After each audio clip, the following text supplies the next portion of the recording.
kemerdekaan anak-anak Allah. Mari kita membaca satu ayat. Jadi apabila anak itu memerdekakan kamu, kamu pun benar-benar merdeka. Perkataan dari Tuhan kita Yesus Kristus. Nah, kita harus tahu bahwa Tuhan Yesus mati dan bangkit adalah untuk memerdekakan saudara dan saya. Supaya kita benar-benar hidup merdeka. Kita hidup sebagai orang yang sungguh-sungguh merdeka. Menikmati kemerdekaan yang sepenuhnya sebagai anak-anak Allah. Walaupun tetap tidak bisa sempurna. Kita tidak bisa sempurna karena apa? Karena kita masih belum dimerdekakan dari tubuh. Roma pasal 8 berkata, semua makhluk mengeluh karena kita masih terkurung dalam tubuh jasmani ini.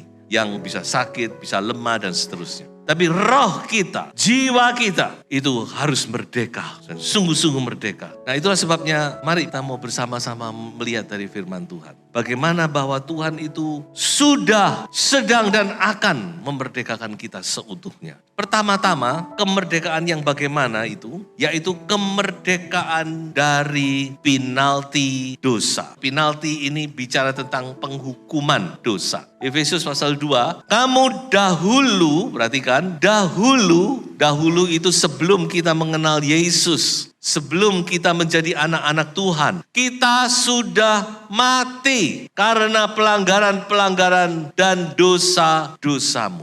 Artinya kita sudah divonis mati. Tok, menyelundupkan narkoba, tok. Nah, jangan main-main ini. Kalau sudah penyelundupan narkoba itu vonisnya bisa mati, ya. Tok, mati, sudah divonis. Makanya dia, kamu dahulu sudah mati. Tetapi Allah yang kaya dengan rahmat. Rahmat itu adalah kemurahan, belas kasihan. Oleh karena kasihnya yang besar, yang dilimpahkannya kepada kita, telah menghidupkan kita bersama-sama dengan Kristus. Haleluya. Tadinya kita sudah divonis, tok, mati, hukuman mati, tok. Tapi oleh karena kemurahan Tuhan, vonis itu kita dibebaskan dari vonis tersebut. Kita dihidupkan bersama-sama dengan Kristus. Jadi upah dosa maut kan, Roma 3. Karunia Allah itu hidup yang kekal, tapi upah dosa itu maut. Dosa itu membuat hubungan manusia dengan Allah itu terputus. Dosa itu merampas damai sejahtera kita. Dosa menghancurkan keintiman kita dengan Tuhan. Dan dosa itu berujung dengan maut. Itulah sebabnya Tuhan Yesus datang ke dalam dunia untuk menyelesaikan masalah dosa ini. Jadi bagaimana supaya kita bisa terbebas dari dosa? Coba kita lihat satu ayat. 1 Yohanes 1 ayat 9 ini ayat yang cukup terkenal. Dikatakan jika kita mengaku. Kalau dosa itu jangan diingkari ya. Dosa ya dosa. Ya Tuhan aku sudah salah. Ya, kita enggak perlu berdalih-dalih kalau sama Tuhan tuh ya. Jika kita mengaku dosa kita, mengakui Tuhan aku salah, aku berdosa kepada. Maka ia adalah setia dan adil sehingga ia akan mengampuni, perhatikan, mengampuni segala dosa kita dan menyucikan kita dari segala kejahatan. Mengampuni dan menyucikan. Nah ini, mengapa dipakai dua kata? Mengampuni dan menyucikan. Karena kalau Tuhan itu mengampuni, maka semua catatan-catatan dosa itu dihapus. Itu pengampunan Tuhan. Kalau manusia, ya saya ampuni. Tapi catatan itu masih ada. Dengan catatan. Pertanggungan jawab diterima dengan catatan. Nah, masih ada catatannya. Tapi kalau Tuhan tidak, mengampuni dan menyucikan. Menyucikan itu menghapus, membersihkan. Dari semua catatan-catatan kita, dosa-dosa kita itu sudah dihapus. Tidak diingat-ingat lagi, kata firman Tuhan. Itulah hebatnya Tuhan kita. Jadi luar biasa pengampunan dari Tuhan.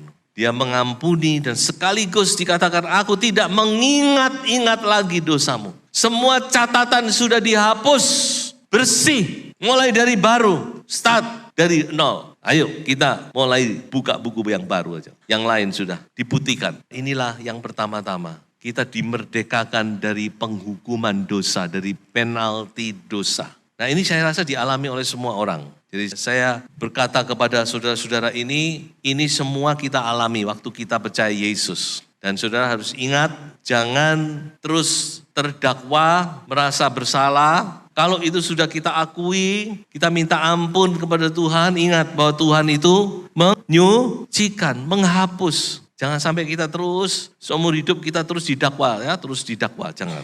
Yang kedua adalah kita dimerdekakan dari ikatan dosa. Kalau tadi dari penaltinya, bukan penghukuman dosa. Ikatan ini belenggu. Ingat, kita harus akui bahwa kita walaupun sudah diampuni, kadang kita masih jatuh dalam dosa. Nah, satu hal yang harus kita tahu, bahwa Tuhan Yesus pernah berkata bahwa orang yang berbuat dosa itu adalah hamba dosa. Jadi masih banyak anak Tuhan yang terikat dengan dosa.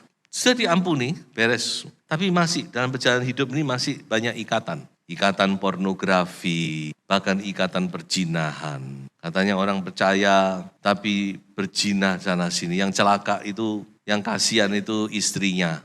Istrinya yang menderita, yang sakit. Banyak, saya kan background dokter. Saya kan tahu penyakit apa, dari mana datangnya, saya kan tahu. Tapi masa saya mau ngomong-ngomong, ini akibat suamimu, kan enggak. Geger nanti. Tapi saya kan tahu dari mana ini datangnya. Pria-pria bertobat ya. Kalau ada yang, tapi saya yakin tidak ada. Mungkin yang lagi mendengar, kalau Anda hidup dalam perjinahan, jangan membawa-bawa istrimu ya. Anda berdosa double. Udah berzina, menyengsarakan istri. Masih banyak ikatan. Nah ini yang saya mau katakan bahwa Tuhan itu sanggup membebaskan kita dari apa? Ikatan dosa. Percaya? Belenggu dosa. Sehingga kita benar-benar merdeka sebagai orang percaya. Kita merdeka sungguh-sungguh. Benar-benar kita menikmati apa itu kemerdekaan sebagai anak Allah. Dan ingat, dulu saya selalu abaikan kalimat yang kedua. Tiba-tiba saya mendapat pengertian ini. Dan hamba tidak tetap tinggal dalam rumah. Perhatikan. Tetapi anak tetap tinggal dalam rumah. Apa maksudnya? Saya yakin ini bicara tentang walaupun dia sudah orang Kristen, tapi terus hidup dalam, berkubang terus dalam dosa. Hidupnya tidak berubah, tetap dalam dosa. Ingat, hati-hati loh. Kita bisa kehilangan keselamatan loh. Ini bukan masalah teori, GBDI nggak sepaham dengan teori sekali selamat, tetap selamat. Itu bukan masalah, ini firman. Ingat loh, ini firman Tuhan loh. Hamba tidak akan tetap dalam rumah loh. Satu saat bisa terlempar loh dari rumah. Rumah ini apa? Saya yakin ini rumah Allah, rumah keselamatan.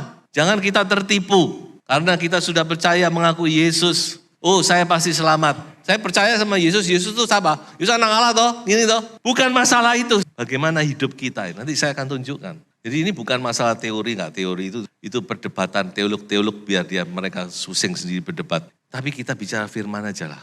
Hamba tidak akan tetap tinggal. Oke, pergumulan tetap ada dan Tuhan tahu. Tapi kalau kita tetap tidak mau mengangkat diri, membebaskan diri, kita bahaya. Ibaratnya begini, saya baru mendapat ilustrasi, mudah-mudahan ilustrasi ini pas ya. Kita kan sering kali lihat gempa bumi bukan? Sudah pernah lihat videonya, orang lari keluar.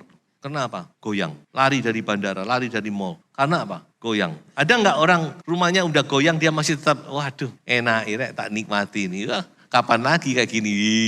Iya, ada enggak gitu saudara? Enggak ada bukan? Begitu kita merasakan, apalagi sudah mulai goyah, 6 skala Richter, 7 skala Richter, wah bahaya itu, cepat lari. Wis bubar kabeh, oh ayo lari om. Semua lari, karena kita tahu ini bahaya. Nah, coba, karena gini, mengapa orang itu terikat dalam dosa? Nah laginya ini, jangan berbuat dosa lagi. Tuhan Yesus bicara pada perempuan yang berzina bukan? Aku juga enggak menghukum engkau, penalti dosamu sudah aku ambil. But jangan berbuat dosa lagi. Seringkali orang itu tidak mau lepas karena banyak loh orang itu tidak bisa lepas dari belenggu dosa. Apalagi yang namanya narkoba itu tidak gampang memang. Perlu perjuangan. Tapi kuncinya itu bukan, doakan, doa kelepasan. Amin, wis terlepas. Enggak, sudah. Bukan masalah itu. Minta doa kelepasan, keluar langsung lepas. Enggak, no.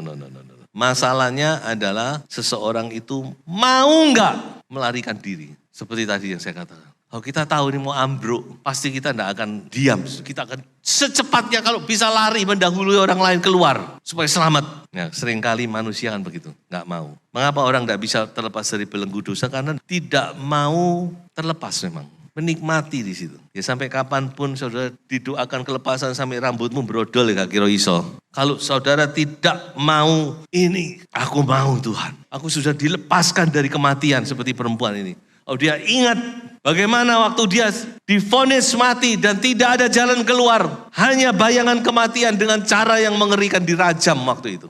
Dia pasti tidak akan berbuat dosa lagi.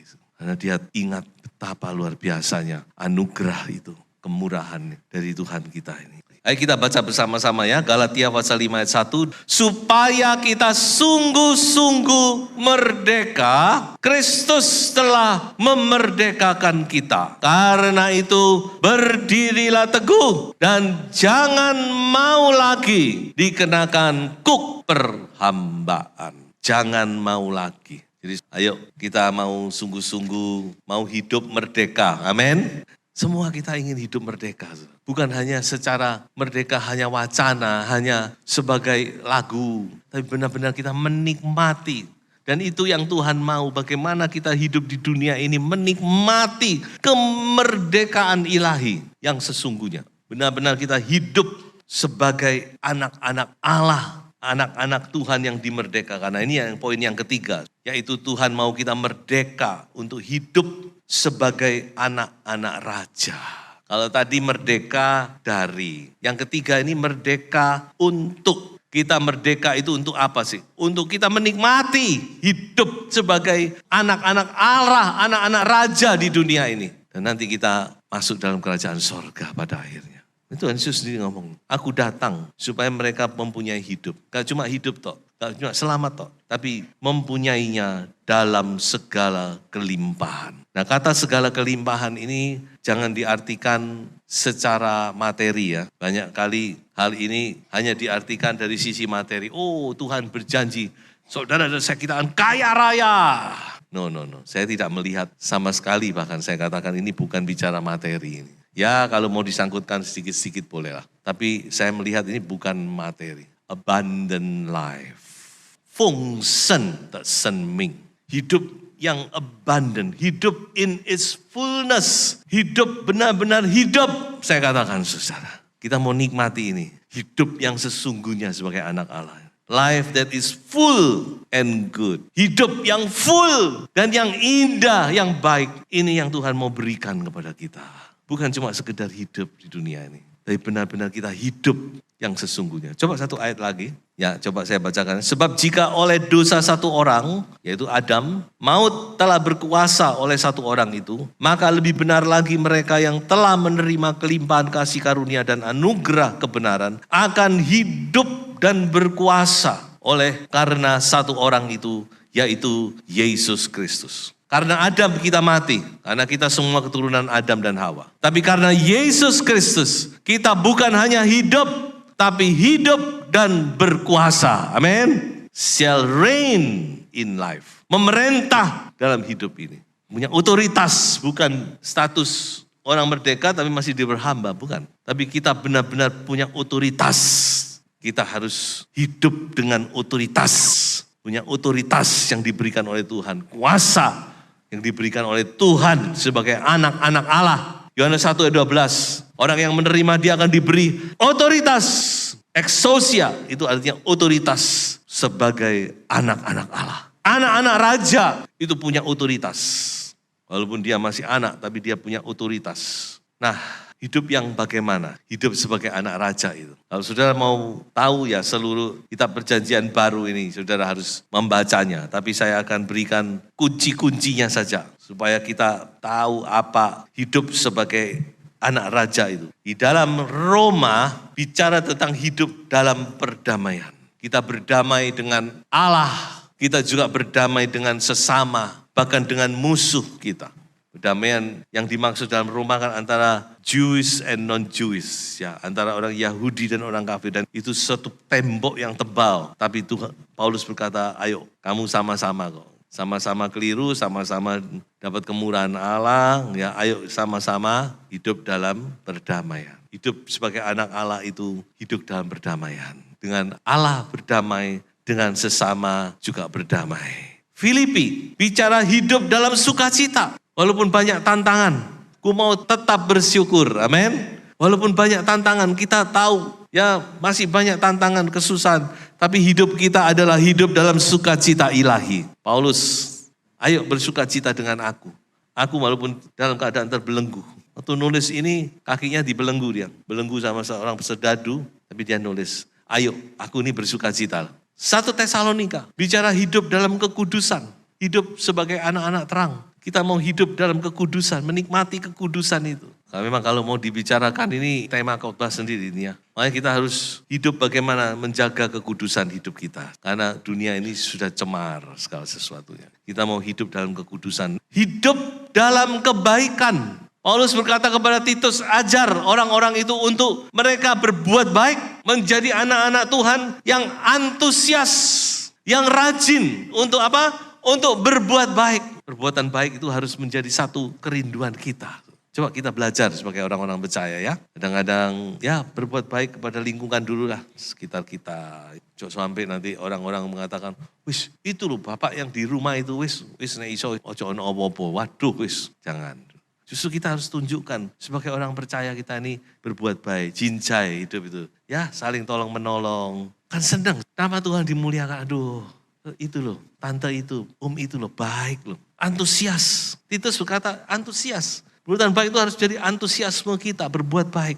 Ibrani berkata hidup dalam iman. Walaupun banyak tantangan, tapi kita punya iman. Ada contoh-contoh iman di situ kan. Ibrani 11, tokoh-tokoh iman. Hall of Faith. Kalau di Hollywood ada Hall of Fame. Daftar orang-orang terkenal. Tapi di Ibrani Hall of Faith. Daftar orang-orang yang beriman.